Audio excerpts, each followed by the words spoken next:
amount of precipitation, the amount of stormwater, the amount of snowmelt that would percolate through tailings and also mobilize contaminants into the aquifer. Groundwater monitoring. There's a lot of groundwater monitoring that we continue to do, and we continue to install new wells in areas where the group as a whole, which includes a lot of folks from EPA, from the state, contractors, MBMG, CTEC, other groups, all provide input into where there are questions with respect to groundwater monitoring, where there are areas or zones that we might be missing. So we've got water quality wells that we sample. We've got wells that we look at for water levels to identify gradients and which way groundwater might be flowing. And then we've got an additional, even here we're adding another 24 wells in this year and next to basically to identify whether or not a lot of these wells are really to address areas around the collection system and evaluate how well it's functioning and whether or not there's things we're missing, areas between the two collection systems, the metro storm drain and the hydraulic control channel that's in lower area 1. So that's where we're going with a lot of the groundwater monitoring. This is just kind of a picture of the groundwater monitoring network. It's way too small to see on the slide and probably too small there. You know, probably the best way if you wanted to look at this a little closer is to look at the electronic version of it. But it's basically just to show all the wells, all the groundwater wells in the area that we're looking at to continually evaluate the condition of groundwater and the effectiveness of the remedy.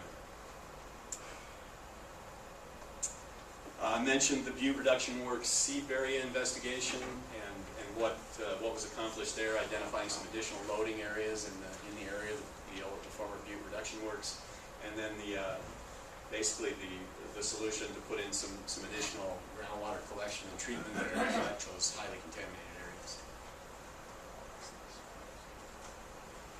I think this was just some of the data once again to show where those loads were coming in, and there's information from various years, the total recoverable copper and dissolved phase copper, so you can look at both of those, and then the various stations on Silver Bow Creek, which I think, are they identified on this one at all, Sarah?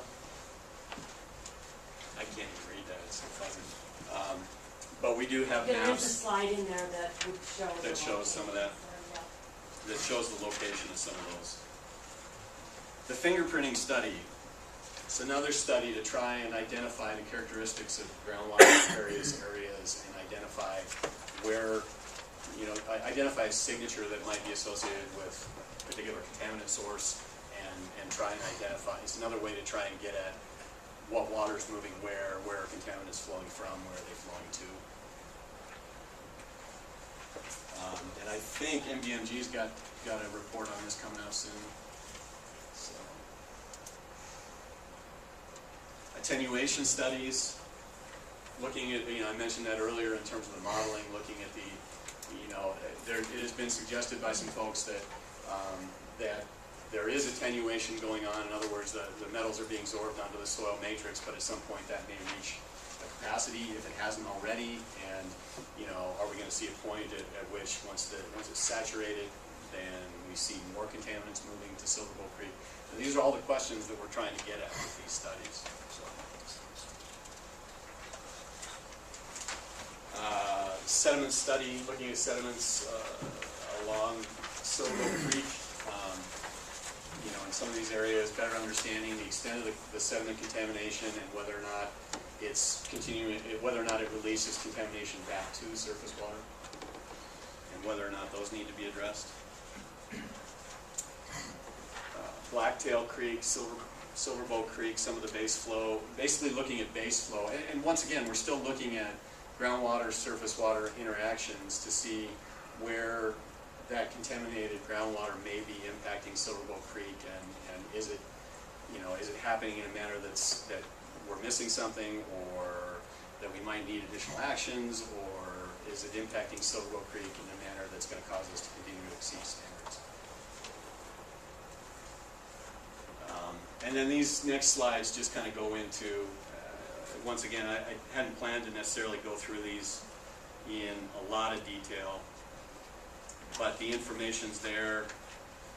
The radon studies, once again, looking at the radon, because radon's usually associated with groundwater, but in surface water it's, it's not there because it's off gas. And so it's another way to look at where groundwater might be, contaminated groundwater might be entering Silver Boat and Blacktail creeks. Again, these are, there's a lot of stuff on thermal imaging, another way. Basically, you're looking at temperature differences between surface water and groundwater and trying to get a look at, again, where you have those interactions between surface water and groundwater and where contaminated groundwater could be impacting Silver Boat Creek. And these are just a couple of images about the thermal imaging.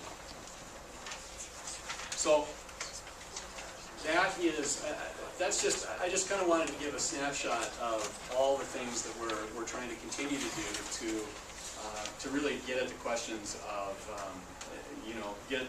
get at these questions about contaminated groundwater, where it's going, are we capturing it, are we not, are we going to be able to meet standards, are we looking at something where we could see exceedances in the future. That's really what we're trying to accomplish here. We've got some of this evaluation work continues. As I mentioned before, we're installing additional groundwater monitoring wells.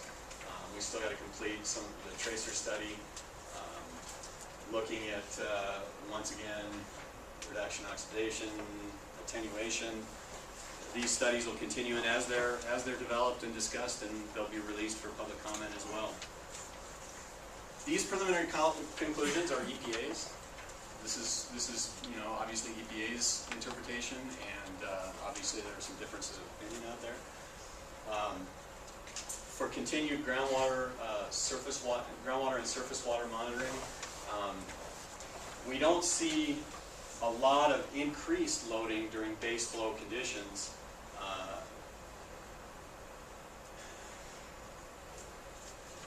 That would indicate, I think on the slide that surface water is currently being protected. Well, we're still trying to get there.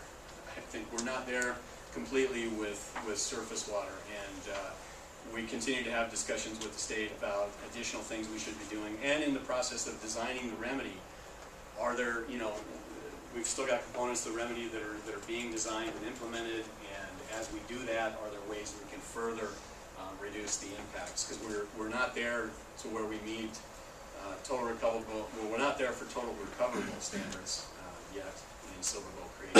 Dissolve standards, we're getting there for base flow conditions, but we still got some work to do for storm events and high flow conditions.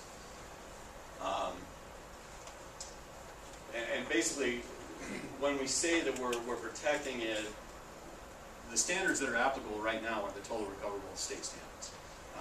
There are some differences with the federal water quality criteria, dissolve standards. We're doing better with meeting the dissolve standards, but those are the things that we're continuing to look at. Remedy implementation. We're still moving forward with remedy trying to get the rest of the remedy implemented. As I mentioned, we just recently issued a unilateral order, basically an order for partial remedy implementation. The reason it's partial is because we have been in the process of consent decree negotiations for basically since the time of the record of decision, and a lot of the area where we haven't been able to get a complete agreement among all the parties are these exact areas that we're talking about: groundwater, surface water. And we still need to get back to consent decree negotiations with all the parties to see if we can resolve some of those differences and get to a final settlement for full implementation of the remedy. In the meantime, we needed to get the order in place to keep things moving and keep getting parts of it, the parts that we all agree on, implemented. But at the same time, you see all the ongoing work that we're doing. We hope that with that work, and maybe some additional work that will be developed through ongoing discussions with the various parties, that we can eventually get to the answers to some of the questions that have been raised with respect to contaminated groundwater and surface and the impacts to surface water. That was all I had. I did want to, one of the things I didn't put in the presentation, but I wanted to make clear is that, you know, I kind of ran through EPA's rationale for not removing Parrot Tailings as part of the remedy and instead opting for groundwater treatment. That said, we are fully supportive of any efforts, any restoration efforts to, if restoration decides to remove the Parrot Tailings, we're fully supportive of that. We're supportive of any and all efforts to restore, protect, and enhance natural resources. So.